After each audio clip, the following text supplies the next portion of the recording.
Assalamualaikum Mama. Assalamualaikum warahmatullahi wabarakatuh. Cantiknya, halus dan jenis yang baik kainnya.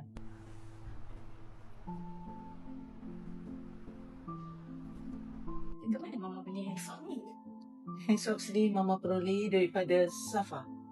Ya, dia ni adalah amat bagus sekali bagi setiap peringkat umur, daripada yang muda sampai yang tua. Selain daripada itu, ianya boleh tolong untuk menutup aurat. Kadang-kadang bila kita pakai baju, lengan kita terselah. Dan Safa Socks ni, dia akan menjaga aurat kita kerana dia mempunyai tali. Dan pengikatnya ini, di mana handsock ni tidak akan turun. Safa Hand Socks boleh diperolehi dengan segera. Jom, siapa yang berminat boleh beli Safa Hand Socks.